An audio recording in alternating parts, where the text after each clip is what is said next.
All right. Thanks everybody for clicking on. I'm James. I'm one of the members of NEPABA, and we are an organization that advocates Black success, Black progress, and Black excellence, starting with our children within the Black community. So we noticed that there are individuals getting online, and they are basically Black individuals are basically saying that affirmative action is reverse racism. Let's put this into context. Affirmative action was given to our the descendants of those individuals who were used as free labor, known as slaves. They were our ancestors. They were forced to do free labor. They built the colleges known as PWIs. They built the universities and colleges known as the HBCUs, and they built the country that everyone is coming to enjoy. Let's get that straight. Let's claim that. That is ours. Claim it, hold on to it, and don't lose it like we lost affirmative action. Don't give that up because no one else can touch that. Not in this country, they can.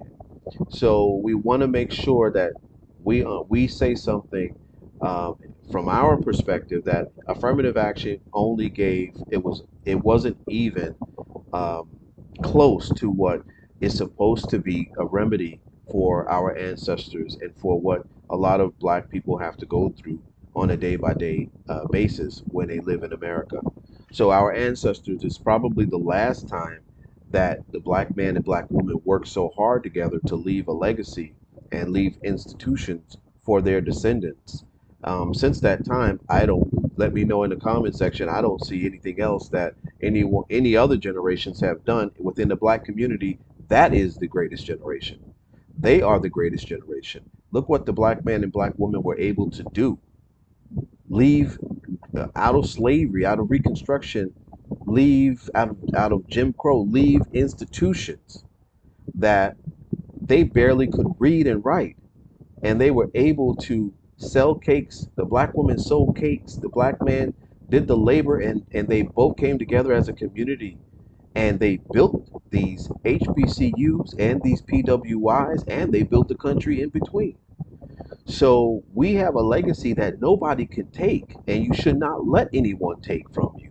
It doesn't matter where they come from. They can never remove or erase what our ancestors have contributed to this country.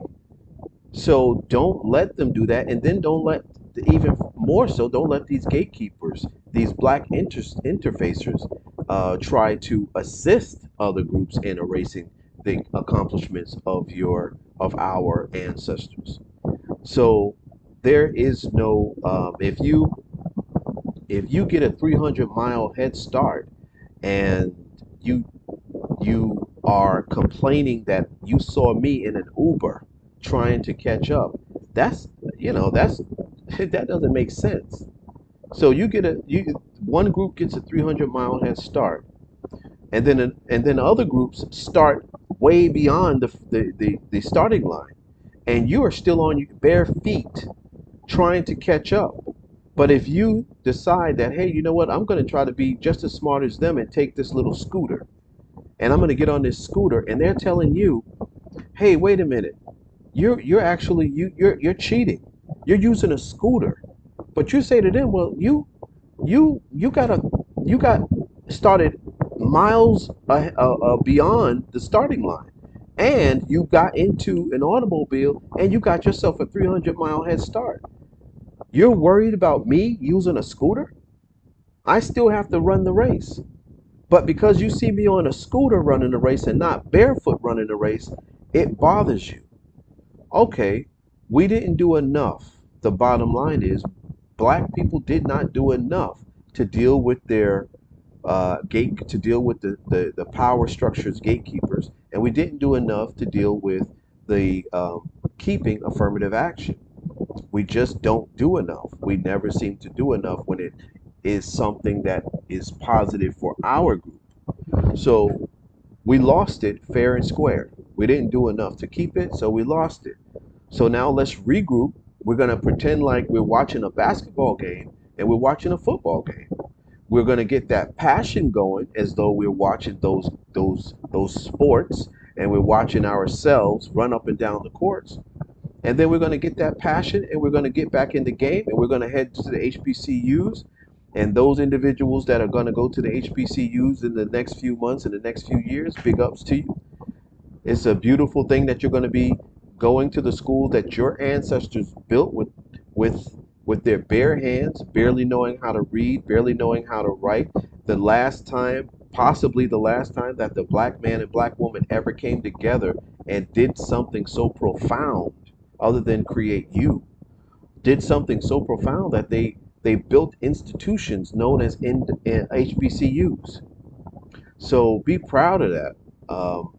All of those individuals that are going to the HBCUs in the next few months and years, you know, be proud that you're going to such great institutions built by great individuals.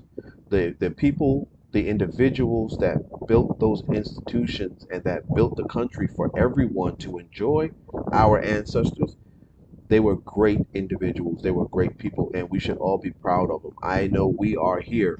We are very proud of them. So be careful when you do go to those HBCUs. There are a lot of gatekeepers in these HBCUs that are going to try to redirect you to the lesser programs.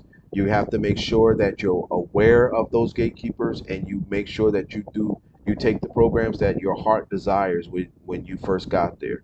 So just because they're black does not mean that they have your best interests at heart. Most of the time, a lot of the time, they're working for the system. So just be aware of that so that you're not disappointed when you graduate and you're not graduating with what you initially hoped to graduate with. So, my name is James. I'm one of the members of NEPABA. We are a Black advocacy group. We are not a hate group. We promote Black issues. We promote Black people. We promote Black children, Black women, and the family, the Black family. So, thank you and peace.